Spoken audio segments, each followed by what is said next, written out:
পরিস্থিতি জটিল হয়ে উঠছে। যে করেই হোক আমরা কি অলক্ষীর সম্মুখীন হয়ে ওকে এখান থেকে বার করে দিতে পারি না? না দাদা, তোমার অনুপস্থিতিতে আমার যেটা ঠিক মনে হয়েছিল আমি সেটাই ঘোষণা করেছি, কিন্তু এবার তো তুমি এসে গেছো, তাই এবার তোমার যেটা ঠিক মনে হয় তুমি সেটাই করো কানেই। কিন্তু যেভাবেই হোক দারোগাবাসীদের বাঁচিয়ে তোলো কানেই, বাঁচিয়ে তোলো।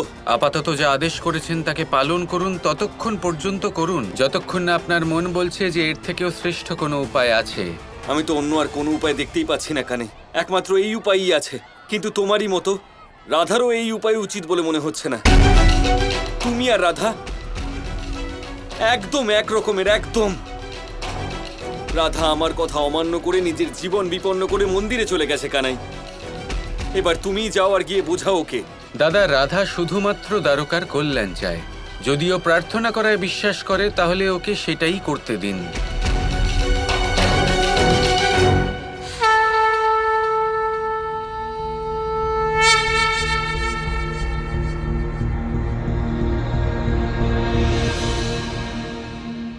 হে মহাদেব, মাতা পার্বতী, আপনারা তো দ্বারকার রক্ষক। আপনারা থাকতে দ্বারকাতে এমন বিপদ কি করে আসতে পারে?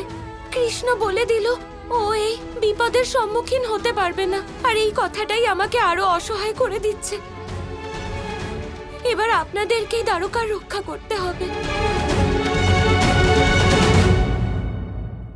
তুমি অসহায় নও রাধা, বরং এই অন্ধকারের সময় তুমিই হলে একমাত্র আশার আলো।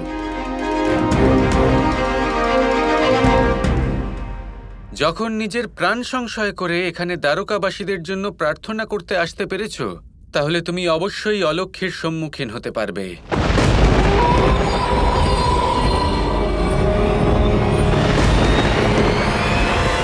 আর এমনিতেও এই বিপদের দিনে আমি তোমার সাথেই আছি। যদি তুমি সাথেই থাকবে তাহলে সাহায্য করছো না কেন কৃষ্ণ? যে সাহায্য আমার পক্ষে করা সম্ভব তা আমি করছি। তোমাকে আশ্বস্ত করছি যে তুমি এর সমাধান বের করতে পারবে। তোমার প্রার্থনাতে অনেক শক্তি আছে। মিথ্যে বলছো তুমি। যদি তাই হয় তাহলে এই মুহূর্তে কোনো না কোনো সমাধান হলো ভক্তি রাধা। এই সমস্যাকে পরাজিত করার জন্য যে শক্তির প্রয়োজন সেই শক্তির নাম হলো ভক্তি রাধা। ভক্তি বলতে আমি বলতে চাইছি সেবা। তুমি কি বলছো কৃষ্ণ? আমি বুঝতে পারছি না। সেবাই হলো সবথেকে বড় প্রার্থনা রাধা। কিন্তু এমন ভয়াবহ পরিবেশে কেউ কি আসবে সাহায্য করতে? যে কোনো ভালো কাজ যদি নিজের থেকে শুরু করা যেতে পারে তাহলে তা আটকায় না। স্বার্থের দ্বারা নয়, পরমার্থের দ্বারা মহান কাজ পূর্ণ হয়।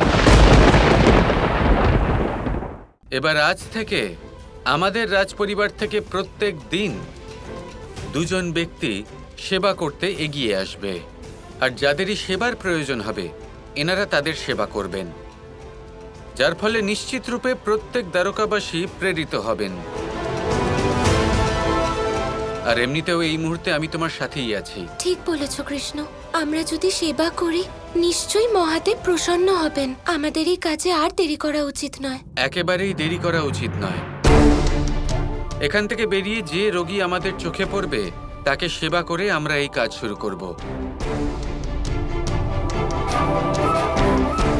তাহলে আমি রাধা আজ এটা সংকল্প নিলাম, আমি এই প্রদীপ ততক্ষণ জ্বালিয়ে রাখবো যতক্ষণ না দ্বারকাবাসীরা এই রোগ থেকে ভয়মুক্ত হন এবং এই সেবা কার্যে সাহায্য না করেন। আমার সাথে যতক্ষণ না দ্বারকার প্রত্যেক ব্যক্তি এই কাজে সম্মিলিত হবেন আমার সংকল্প পূর্ণ হবে না। মানবতার এই সংকটকে সংকল্প এবং সেবার দ্বারা পরাজিত করবে আমাদের দ্বারকা। ঠিক বলেছ। অলক্ষীকে পরাজিত করতে এটাই সর্বশ্রেষ্ঠ উপায়। জরাসুর আমার আদেশে আপনার প্রজাদের মধ্যে এতটাই ভয় ছড়িয়ে দিয়েছে যে মানুষ স্বার্থপর হয়ে গেছে, যে যার নিজের প্রাণ সুরক্ষিত করতে চাইছে। এবার এখানে ক্রোধ, দেশ, ঈর্ষা উৎপন্ন হবে। দ্বারকা নগরীর সমস্ত পুণ্য সমাপ্ত হয়ে যাবে, আর তখনই দ্বারকাতে আমার বাস শুরু হবে। আমায় যদি সম্মান দিতেন আজ আপনার প্রজাদের এই দুর্দশা হতো না।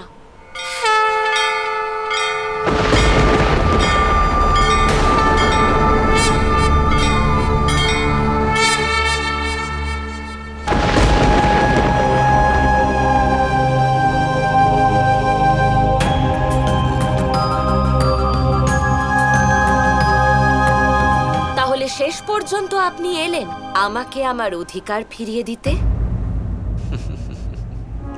অধিকার দেওয়া হয়ে থাকে, ছিনিয়ে নিতে নেই।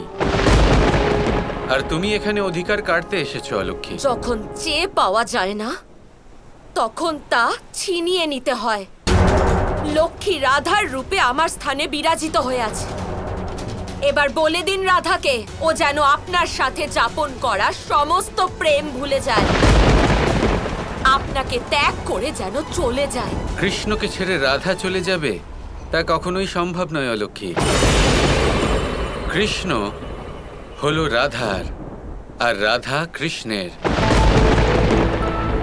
যদি রাধা কৃষ্ণকে ছেড়ে চলে যায় তাহলে রাধা আর রাধা থাকবে না।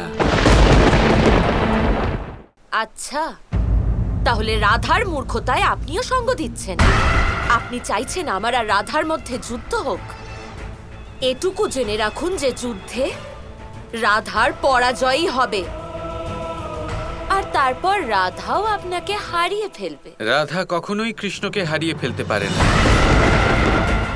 আমার তো মনে হচ্ছে আপনি রাধার প্রেমে বিবশ হয়ে নিজের প্রাণ সংকটে ফেলে দেবেন, কারণ রাধা নিজেই বিপদের মধ্যে আছে। ওকে তো আমি বেঁচেই থাকতে দেব না।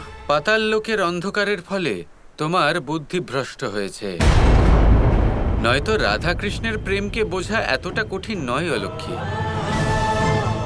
এই প্রেম বিশুদ্ধ, এই প্রেম পরিশুদ্ধ, কারণ এর পেছনে স্বার্থ নয় পরমার্থ আছে। আর এই প্রেমের দ্বারা সর্বদাই শুধুমাত্র লোকের কল্যাণই সম্ভব, শুধুমাত্র মানব কল্যাণ।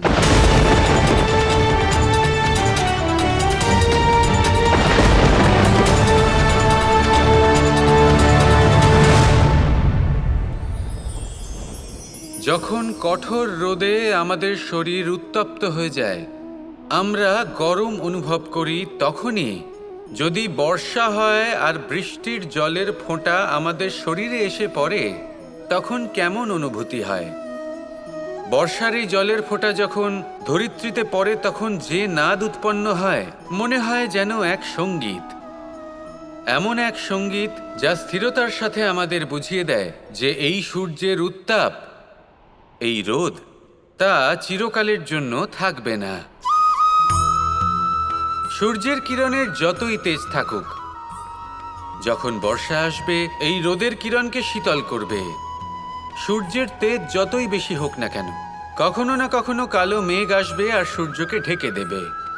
অর্থাৎ এই প্রকৃতি আমাদের শিক্ষা দেয় যে কারোর প্রকাশ, যে কারোর মেধা চিরকাল টিকে থাকে না। এবার যদি কথা বলি অন্ধকারের বিষয়ে, তবে রাত্রির কালো অন্ধকারকে একটা জোনাকির আলো পরাজিত করে।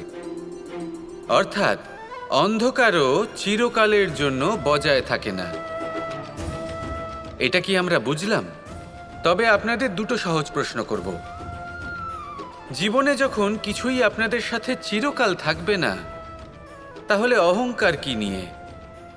আর জীবনে যদি প্রত্যেক দুঃখ, বিপদ, সমস্যা একটা সময়ের পর আপনাকে ছেড়ে চলে যায়, তাহলে পরাজয় মানবেন কেন? এই দুশ্চিন্তা ত্যাগ করুন, এই অহংকার ত্যাগ করুন, আসক্তি ত্যাগ করুন, আর আমার সাথে ভালোবেসে বলুন রাধা রাধা।